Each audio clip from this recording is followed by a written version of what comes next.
అల్టిమేట్గా నేను అనేది ఏంటంటే వీళ్ళు ఏ రకమైన అవినీతి స్టార్ట్ చేసినా దానికి చెక్కు పెడుతున్నది మేము బీఆర్ఎస్. కానీ బీజేపీ ఎక్కడుందండి?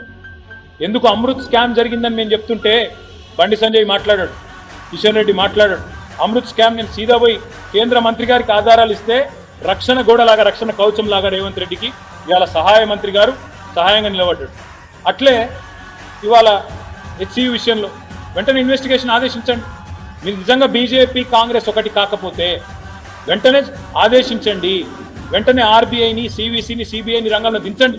అట్లాగే సుంకిశాల, అట్లాగే ఎస్ఎల్బిసి ఎక్కడ పోయింది మీ ఉత్సాహం? ఎక్కడ పోయింది ఎన్డీఎస్ఏ? ఎందుకు రాదు? అంటే బీఆర్ఎస్ ఉన్నప్పుడు చిన్న ప్రమాదం జరిగినా ఉరుక్కుంటూ వస్తారు. బీఆర్ఎస్ ప్రభుత్వం ఉన్నప్పుడు గుర్తుందా గవర్నర్ గారు ఎట్లా వ్యవహరించుకున్నాను? ప్రతి చిన్నదానిలో దొరుకుతుండే, ప్రతి చిన్నదానిలో కాలాల కట్టబెడుతుండే. మరి 16 నెలలుగా గవర్నర్ లాపతా ఎందుకు అంటే ఇవాళ బ్రహ్మాండంగా వారు పూర్తి స్థాయిలో